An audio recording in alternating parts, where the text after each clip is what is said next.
LibriVox.org. Read by Ellen Preckle. The Broad Highway by Geoffrey Farnell. Chapter 39. How I Went Down into the Shadows. "Peter," said George one evening, turning to me with the troubled look I'd seen so often on his face of late, "what be wrong wi' you, my chap? You be growing paler every day. Oh, Peter, you be like a man as is dying by inches, if 'tis any o' my doing." "Nonsense, George," I broke in, with sudden asperity. "I am well enough." "Yet I've seen your 'ands fall a trembling sometimes, Peter, all at once. And you missed your stroke yesterday, come square down on the anvil. You can't have forgot." "I remember," I muttered, "I remember." "And twice again to day. And you be silent, Peter, and don't seem to 'ear when spoken to, and short in your temper. Oh, you bean't the man you was. I've seen it a-comin' on you more and more. Oh, man, Peter," he cried, turning his back on me suddenly, "you as I'd let walk over me, you as I'd be cut in pieces for, if it be me as done it. No, no, George, it wasn't you, of course not. If I'm a little strange, it's probably due to lack of sleep, nothing more. You see, Peter, I tried so 'ard to kill 'ee, and you said yourself as I come nigh doing it. But then you didn't quite manage it," I cried harshly. "Would to God you had! As it is, I'm alive, and there's an end of it. 'Twere a woundy blow I give you, the last one. I never forget the look on your face as you went down. Oh, Peter, you've never been the same since. It be all my doing, I know it, I know it!" And sinking upon the Ancient's stool in the corner, Black George covered his face. "Never think of it, George," I said, laying my arm across his heaving shoulders. "That's all over and done with, dear fellow, and I would not have it otherwise, since it gained me your friendship. I am all right, well and strong. It's only sleep that I need, George, only sleep." Upon the still evening air rose the sharp tap tap of the Ancient's stick, whereat up started the smith, and coming to the forge began raking out the fire with great dust and clatter, as the old man hobbled up, saluting us cheerily as he came. "Lord!" he exclaimed, pausing in the doorway to lean upon his stick and glance from one to the other of us with his quick, bright eyes. "Lord, there be two other such fine, upstanding, lively looking chaps in all the south country as you two chaps be. No, nor such smiths. It do warm my old heart to look at 'ee. Puts me in a mind o' what I were myself, ages and ages ago. I weren't quite so tall as Jarge, p'r'aps, by 'bout, say, a 'alf-inch, but then I were wider, a sight wider in the shoulder, and so strong as 4 bulls, and wi' eyes big and sharp and piercin' like Peter's. Only Peter's bean't quite so sharp, no, nor yet so piercin', and that minds me as I've got news for ye, Peter." "What news?" said I, turning. "S'prisin' news it be, and astonishin' too. But first of all, Peter, I wants to ax 'ee a question." "What is it, Ancient?" "Why, it be this, Peter," said the old man, hobbling nearer and peering up into my face. "Ever since the time as I went and found you, I've thought as theer was summat strange about 'ee, what wi' your soft voice and gentle ways, and it came to me all at once, 'bout 3 o'clock this arternoon, as you might be a dook in disguise, Peter. Yes or nay, Peter?" And he fixed me with his eye. "No, Ancient," I answered, smiling, "I'm no duke." "Ah, well, an earl, then?" "Nor an earl." "A baronet, p'r'aps?" "No, not even a baronet." "Ah!" said the old man, eyeing me doubtfully, "I've often thought as you might be one or t'other of 'em, especially since 'bout 3 o'clock this arternoon." "Why so?" "That's the p'int. That's the very news I got to tell 'ee," chuckled the Ancient, as he seated himself in the corner. "You must know, then," he began, with an impressive rap on the lid of his snuff box, "'bout 3 o'clock s'arternoon I was sittin' on the stile by Simon's 5-acre field, when along the road comes a lady, 'andsome and proud lookin', and as fine could be, a ridin' of a 'orse, and wi' a servant riding another 'orse be'ind her. As she comes up, she gives me a look out o' her eyes, soft they was and dark, and up I gets to touch me 'at. All at once she smiles at me, and her smile were as sweet and gentle as her eyes, and she pulls up her 'orse. 'Why, you must be the Ancient,' says she. 'Why, so Peter calls me, my lady,' says I. 'And 'ow is Peter?' she says. 'Quick like, 'ow is Peter?' says she. 'Fine and 'earty,' says I. Eats well, sleeps sound,' says I. 'His arms is strong, his legs is strong, an' 'e ain't afeard o' nobody, like a young lion be, Peter,' says I. Now, while I'm a-sayin' this, she looks at me, soft an' thoughtful like, an' takes out a little book, an' begins to write in it, a-wrinklin' her pretty black brows over it, an' shakin' her head to herself. Presently she tears out what she's been a-writin', an' gives it to me. 'Will you give this to Peter for me?' says she. 'That I will, my lady,' says I. 'Thank 'ee,' says she, smilin' again, an' 'oldin' out her white 'and to me, which I kisses. 'Indeed,' says she, 'I understand now why Peter's so fond of you. I think I could be very fond of 'ee too,' says she. An' so she turns her 'orse, an' the servant 'e turns 'is, an' off they go. An' 'ere, Peter, 'ere be the letter." Saying which, the Ancient took a slip of paper from the cavernous interior of his hat and tendered it to me. With my head in a whirl, I crossed to the door and leaned there a while, staring sightlessly out into the summer evening, for it seemed that in this little slip of paper lay that which meant life or death to me. So for a long minute I leaned there, fearing to learn my fate. Then I opened the little folded square of paper, and, holding it before my eyes, read: "Charmian Brown presents," this scratched out: "While you busied yourself forging horseshoes, your cousin Sir Maurice sought and found me. I do not love him, but Charmian. Farewell." This also scored out. Again I stared before me with unseeing eyes, but my hands no longer trembled, nor did I fear any more. The prisoner had received his sentence, and suspense was at an end. And all at once I laughed, and tore the paper across, and laughed, till George and the Ancient came to stare at me. "Don't 'ee?" cried the old man. "Don't 'ee, Peter? You be like a corp laughin', don't 'ee?" But the laugh still shook me, while I tore and tore at the paper, and so let the pieces drop and flutter from my fingers. "There," said I, "there goes a fool's dream. See how it scatters, a little here, a little there. So long as this world lasts, these pieces shall never come together again." So saying, I set off along the road, looking neither to right nor left. But when I had gone some distance, I found that George walked beside me, and he was very silent as he walked, and I saw the trouble was back in his eyes again. "George," said I, stopping, "why do you follow me?" "I don't follow 'ee, Peter," he answered. "I be only wishful to walk wi' you a ways. I'm in no mood for company, George." "Well, I bean't company, Peter, your friend I be," he said doggedly, and without looking at me. "Yes," said I, "yes, my good and trusty friend." "Peter," he cried suddenly, laying his hand upon my shoulder, "don't go back to that theer ghastly 'Oller to night." "It's the only place in the world for me to night, George." And so we went on again, side by side, through the evening, and spoke no more until we had come to the parting of the ways. Down in the hollow the shadows lay black and heavy, and I saw George shiver as he looked. "Good bye," said I, clasping his hand. "Good bye, George." "Why do we say good bye?" "Because I'm going away." "Goin' away, Peter, but where?" "God knows," I answered, "but wherever it be, I shall carry with me the memory of your kind, true heart. And you, I think, will remember me. It is a blessed thing, George, to know that, howso far we go, a friend's kind thoughts journey on with us, untiring to the end." "Oh, Peter, man, don't go for to leave me." "To part is our human lot, George, and as well now as later. Good bye." "No, no!" he cried, throwing his arm about me. "Not down there! It be so deadly and lonely down there in the darkness. Come back with me, just for to night." But I broke from his detaining hand, and plunged on down into the shadows. And presently, turning my head, I saw him yet standing where I had left him, looming gigantic upon the sky behind, and with his head sunk upon his breast.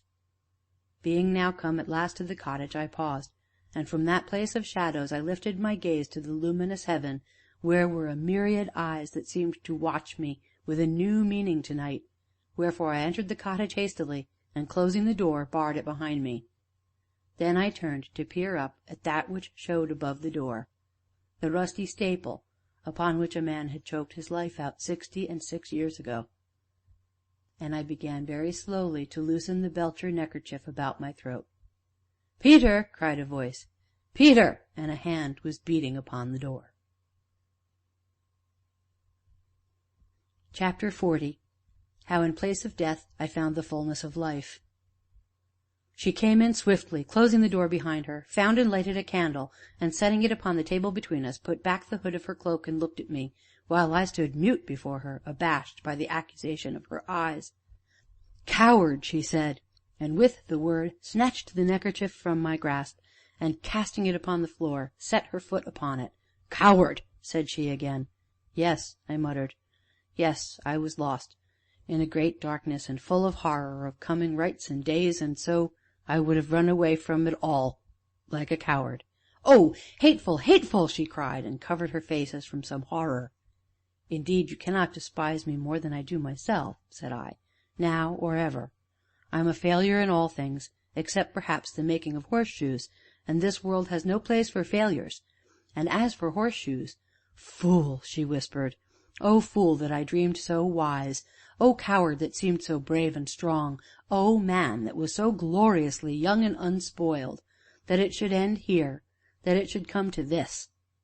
And though she kept her face hidden, I knew that she was weeping. A woman's love transforms the man till she sees him, not as he is, but as her heart would have him be. The dross becomes pure gold, and she believes and believes until one day her heart breaks. "Charmian, what do you mean? Oh, are you still so blind? Must I tell you?" she cried, lifting her head proudly. "Why did I live beside you here in the wilderness? Why did I work for you, contrive for you, and seek to make this desolation a home for you? Often my heart cried out its secret to you, but you never heard. Often it trembled in my voice, looked at you from my eyes, but you never guessed. Oh, blind, blind! And you drove me from you with shameful words, but oh, I came back to you, and now I know you for but common clay after all, and even yet—" She stopped suddenly, and once more hid her face from me in her hands. "And even yet, Charmian?" I whispered. Very still she stood, with her face bowed upon her hands, but she could not hide from me the swift rise and fall of her bosom. "Speak, oh, Charmian, speak!" "I am so weak, she whispered. "I hate myself." "Charmian!" I cried. "Oh, Charmian!" and seized her hands. Despite her resistance, drew her into my arms, and, clasping her close, forced her to look at me. "And even yet what more? What more, tell me?" But, lying back across my arm, she held me off with both hands. "Don't!" she cried. "Don't! You shame me! Let me go!" God knows I am all unworthy, Charmian, and so low in my abasement that to touch you is presumption. But oh, woman whom I have loved from the first, and shall to the end, have you stooped in your infinite mercy to lift me from these depths? Is it a new life you offer me? Was it for this you came to night? Let me go! Oh, Peter, let me go! Why did you come? Loose me! Why did you come? To meet Sir Maurice Vibart." "To meet Sir Maurice!" I repeated dully. "Sir Maurice?" And at that moment she broke from me, and stood with her head thrown back, and her eyes very bright, as though defying me, but I remained where I was, my arms hanging. "He was to meet me here at 9 o'clock." "Oh, Charmian," I whispered, "are all women so cruel as you, I wonder?" And, turning my back upon her, I leaned above the mantel, staring down at the long dead ashes on the hearth. But, standing there, I heard a footstep outside, and swung round with clenched fists. Yet Charmian was quicker, and, as the door opened and Sir Maurice entered, she was between us. He stood upon the threshold, dazzled a little by the light, but smiling, graceful, debonair, and point device as ever. Indeed, his very presence seemed to make the mean room the meaner by contrast, and, as he bent to kiss her hand, I became acutely conscious of my own rough person, my worn and shabby clothes, and of my hands, coarsened and grimed by labor, wherefore my frown grew the blacker, and I clenched my fists the tighter. "I lost my way, Charmian," he began, "but, though late, I am none the less welcome, I trust. Ah, you frown, Cousin Peter? Quite a ghoulish spot this at night. You probably find it most congenial, good Cousin Timon of Athens.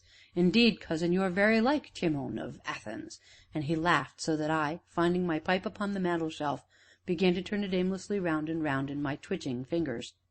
"You have already met, then?" inquired Charmian, glancing from one to the other of us. "We had that mutual pleasure nearly a week ago," nodded Sir Maurice, "when we agreed to disagree, as we always have done and shall do, with the result that we find each other agreeably disagreeable." "I had hoped that you might be friends." "My dear Charmian, I wonder at you!" he sighed. "So unreasonable! Would you have us contravene the established order of things? It was preordained that Cousin Peter should scowl at me, precisely as he is doing, and that I should shrug my shoulders thus at Cousin Peter, a little hate with, say, a dash of contempt, give a zest to that dish of conglomerate vapidity which we call life, and make it almost palatable. But I'm not here on Cousin Peter's account," he went on, drawing a step nearer to her. "At this moment I heartily wish him among his hammers and chisels. I have come for you, Charmian, because I love you. I have sought you patiently until I found you, and I will never forego you as long as life lasts. But you know all this." "Yes, I know all this." "I have been very patient, Charmian, submitting to your whims and fancies, but through it all I knew, and in your woman's heart you knew, that you must yield at last, that the chase must end some day. Well, let it be to night. My chaise is waiting." "When I ran away from you in the storm, Sir Maurice, I told you once and for all that I hated you. Have you forgotten? Hated you, always and ever, and tried to kill you.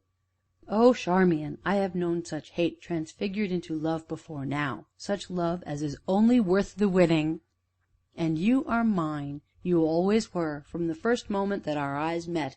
Come, my chaise is waiting. In a few hours we can be in London or Dover. No, never!" "Never is a long time, Charmian, but I am at your service. What is your will?" "I shall remain here." "Here, in the wilderness?" "With my husband." "Your husband?" "I'm going to marry your cousin, Peter Vibart." The pipe slipped from my fingers and shivered to pieces on the floor, and in that same fraction of time Sir Maurice had turned and leapt towards me, but as he came I struck him twice with left and right, and he staggered backward to the wall. He stood for a moment with his head stooped upon his hands.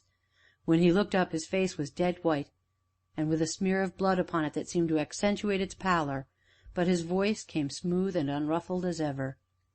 "The mind feminine is given to change," said he softly, "and I shall return. Yes, I shall come back. Smile, madam, triumph, cousin, but I shall come between you yet. I tell you, I'll come between you, living or dead." And so he turned and was gone into the shadows. But as for me, I sat down, and, leaning my chin in my hand, stared down at the broken fragments of my pipe. "Peter, you are safe now," said I, without looking up. "He is gone. But oh, Charmian, was there no other way?" She was down beside me on her knees, had taken my hand, rough and grimy as it was, and pressed it to her lips, and so had drawn it about her neck, holding it there, and with her face hidden in my breast. "Oh, strong man that is so weak!" she whispered. "Oh, grave philosopher that is so foolish! Oh, lonely boy that is so helpless! Oh, Peter Vibart, my Peter!" "Charmian," said I, trembling, "what does it mean?" "It means, Peter." "Yes?" "That the humble person—" "Yes?" "Will marry you whenever you will, if—" "Yes?" "If you will only ask her." End of How in Place of Death I Found the Fullness of Life.